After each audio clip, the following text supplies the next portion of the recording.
ஆனந்த் அம்பானி அவரோட ஆனந்தன்னு சொன்னால் கூட திட்டுறாங்க சார். அனந்த் அம்பானி அவரோட வெட்டிங் வந்து ஃபுல்லாக ட்ரெண்ட் ஆகிட்டு இருந்துச்சு சார். ட்விட்டரை திறந்தாவே எல்லா வீடியோஸும் அப்படி தான் வந்துட்டு இருந்தது. இதில் நம்ம தலைவர் ஏஆர் ரஹ்மான் சார் வந்து ஒரு சம்பவம் பண்ணியிருக்காரு. அந்த வீடியோ வந்து ட்ரெண்ட் ஆகிட்டுருக்கு சார்.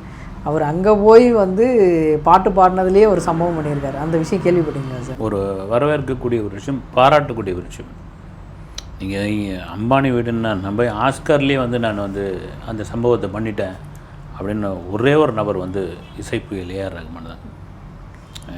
இறைவனுக்கு நன்றின்னு அந்த தூக்கி சொன்னதில் இருக்குது இல்லைங்களா, அதுதான் வந்து இப்போ தெரியாத எத்தனை வெள்ளைக்காரர்களுக்கு என்ன லாங்குவேஜ்னு கேட்டிருப்பாங்கல்ல, தெரிஞ்சிருக்காதுல்ல. இங்கே ஆசியாவில் பேசுகிற ஒரு அப்புறம் அவங்களுக்கு சொல்லியிருப்பாங்க வந்து இது தமிழ் தான் அப்படின்னு. இந்த இடத்துல உலகம் பூரா வந்து அந்த தமிழை வந்து கொண்டு வந்து நிறுத்தினதில் எனக்கு வந்து ஆஸ்கார் வாங்கினதில் தாண்டி எனக்கு ஒரு பெரிய பெருமை வந்து ரஹ்மான் மீது ஒரு பெரிய மரியாதையை உண்டாடுச்சு. சொன்ன மாதிரி இன்றைக்கி அம்பானி வீட்டு திருமணம் உலக கோட்டீஸ்வரர்கள், மில்லியனர்கள், உலகத்தில் உள்ள அவ்வளோ பெரிய செலிப்ரிட்டிகள் அத்தனை பேரும் அதை கொண்டாட ஆரம்பித்து ஒரு திருவிழா மாதிரி அதை நடத்தியிருக்காங்க. அதெல்லாம் நம்ம பார்த்துட்டு இருந்தோம். ரஜினி குத்தாட்டம் போட்டதுலேருந்து தொடங்கி ஒவ்வொன்றா எத்தனை வகையான சாப்பாடு, எத்தனை வகையான இதெல்லாம் எல்லாம் ஓகே, எல்லோரும் போயிருந்தாங்க. நம்ம கூட பேசியிருந்தோம் நம்ம வீடியோவில் கூட அட்லியோட ஒய்ஃபு, ஆமாம், ஆனந்தோடைய ஆர்மியாக மாறினதெல்லாம் வந்து இதெல்லாம் ரைட்டு, அவங்களுக்கு எது தேவைன்னு. ரஹ்மான் இன்றைக்கும் பாலிவுட்டில் ஒரு மோஸ்ட் வாண்டட் மியூசிக் டைரக்டர். அவர் என்ன பண்ண போகிறாருன்னா, அதே போய் இறங்கி உள்ளே வந்து தமிழில் தான் பாடுவேன் நான், நீ வேணால் கூகுளில் ட்ரான்ஸ்லேட் பண்ணிக்க போ அப்படின்ற அளவுக்கு பாடினது தான் தமிழுக்கு கிடைத்த மிகப்பெரிய பெருமை. அது அவ்வளோ பெரிய சபையில் வந்து ஒரு தமிழ் பாட்டு பாடியிருக்காரு, ஹிந்தி பாட்டும் பாடியிருக்காரு. அவர் நினச்சிருந்தாலும் மொத்தம் ஹிந்தி பாட்டாக கூட பாடியிருக்கலாம். வந்து தமிழ் பாட்டு பாட வேண்டியதில்லை. தமிழ் பாட்டே நமக்கு ஒரு பெரிய பெருமையாக மாறிச்சு. வந்து நீங்கள் என்னென்னா, நீங்கள் 1000 கூப்பிடுங்க, நீங்கள் 1000 கோட்டீஸ்வரராக மில்லியனராக இருங்க, வந்து என்னுடைய தாய்மொழியை நான் எங்கேயும் விட்டு கொடுக்க மாட்டேன் அப்படின்றத வந்து ரஹ்மான் வந்து ஒரு பாராட்டுதலுக்குரிய ஒரு இடத்துல இருக்காருங்க. வந்து அது ரொம்ப மகிழ்ச்சியான ஒரு விஷயம். உலகத்திலே பார்க்கும்போது இந்த வெட்டிங் தான் இதுவரைக்கும் அதிக செலவு பண்ணி பண்ண வெட்டிங் அப்படின்னு சொல்கிறாங்க சார். அது இதுக்கு முன்னாடி இந்த அளவுக்கு செலவு பண்ணி யாராவது பண்ணியிருக்காங்களா? இல்லை, நான் கூட அது சம்மந்தமாக சர்ச் பண்ணி பார்த்தேன். நான் சில கட்டுரைகள் பழைய இதெல்லாம் கூட எடுத்து படித்து பார்க்கும்போது இதுதான் உலகத்திலே அதிக செலவு பண்ண 5000 கோடி இந்த சாதாரண விஷயம் கிடையாதுங்களே.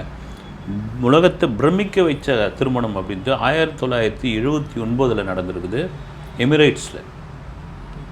முகமது மக்குமா அவர் சங்மிங், அது ஒரு மன்னருடைய இது வந்து அந்த பேர் எனக்கு சரியாக தெரியல. அந்த காலகட்டத்தில் 45 மில்லியன், இன்றைய ரூபாய் மதிப்பில் 1450 கோடி, 400 சம்திங், நீங்கள் கணக்கு பண்ணிங்க பார்த்தீங்கன்னா தெரியும். அதுதான் அந்த காலகட்டங்களில் 70களுடைய இறுதியில் பெரிய ஃபேமஸாக பேசப்படுது. அதில் என்னென்னா 20 ஒட்டகங்களுக்கு வந்து தங்கத்தால் அலங்கரித்து மணப்பெண்ணுக்கு அந்த மணமகன் வந்து அந்த ராஜா பரிசாக கொடுத்தார்.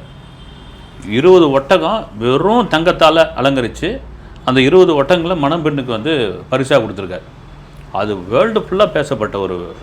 அதற்கு அடுத்த திருமணம் எதுன்னா 1981 நடந்த சார்லஸ் டயானா. அவங்களாவது வந்து ராஜ குடும்பம், வந்து ஒரு இவங்களும் எமிரேட்ஸ்லையும் இவங்களும் ராஜ குடும்பம், மன்னர் குடும்பம் தான். அந்த மன்னர் குடும்பத்தில் சார்லஸும் டயானாவுக்கும் நடந்த திருமணத்திற்கு 48 மில்லியன் செலவு பண்ணியிருக்காங்க. வந்து அதுக்கப்புறம் வந்து உலகத்தில் அதுக்கப்புறம் இந்தியாவிலே நடந்தது வந்து டாடா குடும்பத்திலேருந்து ஒவ்வொரு திருமணங்கள் வந்து அப்புறமா இவர் ஒரு ரெட்டி சுரங்க இது பண்ணார் பாருங்க, அந்த ரெட்டியோடைய கல்யாணம், மகள் கல்யாணம் கோவிட்டில் பண்ணப்போ அது பெரிய சர்ச்சையெல்லாம் உண்டாயிடுச்சு. இதெல்லாம் நடந்தது. இந்த 2 திருமணத்தை தாண்டி உலகத்தை வியக்க வைத்த ஒரு திருமணம் அப்படின்னா, திருமணம் நடந்துக்கிட்டு இருக்கு அப்படின்னா அது வந்து அம்பானியுடைய, முகேஷ் அம்பானியுடைய மகன் திருமணம் தான். அந்த அளவுக்கு ஸ்பெண்ட் பண்ணியிருக்காங்க சார் நிறைய. ஆமாம், அந்த அளவுக்கு பணம் இருக்குது. இன்றைக்கி வந்து இந்தியாவில் உள்ள ஒட்டுமொத்த பண மதிப்பில் 45% அவங்கக்கிட்ட இருக்குன்றாங்க. அது எந்த புள்ளி ஒருத்தர் அடிப்படையில் மேபி இருக்கலாம். உங்களுக்கு இவ்வளோ காசை தனியாக செலவு பண்ணுறாங்க, இப்படி அடிச்சு இது பண்ணுறாங்க. அது கூட யாரும் சப்போர்ட்டெல்லாம் கூட பேசியிருக்காங்க. இது வந்து அவங்க வந்து அவங்க நினச்சா கமுக்கமாக வந்து வேறு ஒரு வெளிநாட்டிலையோ வேறு ஒரு பகுதியிலையோ நடத்தியிருந்தால் என்னங்க ஆகும்? இங்கே உள்ளூரில் தான் நடத்துகிறாங்க, அத்தனை பேருக்கு வந்து இதுவாகுது, வரி கட்டுறாங்க, இதுவாகுது. அதுக்கு ஒரு காரணம்லாம் சொல்லியிருக்காங்க. வந்து மேபி பணம் இருக்கிறவர்களால் மட்டும்தான் இது முடியும் அப்படின்ற ஒரு விஷயம் இருக்குது இல்லைங்களா. அதுதான் வந்து இன்றைக்கி உலகமே பார்க்குது. இதை தவிர அந்த ப்ரீ வெட்டிங் சமயத்தில் இவ்வளோ பேரை வந்து எலன் மாஸ்க்லேருந்து அவ்வளோ பேரை கூப்பிட்டதுக்கான காரணம் என்னென்னா, ரிலையன்ஸ் உலகம் முழுக்க பரவி கிடக்கிறது. அது ஒரு திருமணத்தை சாக்கு வச்சு ஒரு வியாபார பிஸ்னஸ் பேச்சுவார்த்தையும் அங்கே நடந்திருக்குது. ஒரே கல்லில் 5 மாங்காய் அடிக்கக்கூடிய ஆள் வந்து முகேஷ் அம்பானி. அது இருக்க தான் செய்யும். வந்து அதான் அவங்க பல் இருக்கிறவன் பகோடா சாப்பிட்றான்ற ஒரு வசனம் எல்லாத்துக்கும் பொருந்தும். இதுக்கு இன்னும் தங்கப்பல் இருக்கிறவன் என்ன வேணாலும் சாப்பிட்லாம் அப்படின்ற அளவுக்கு வந்துடுச்சு.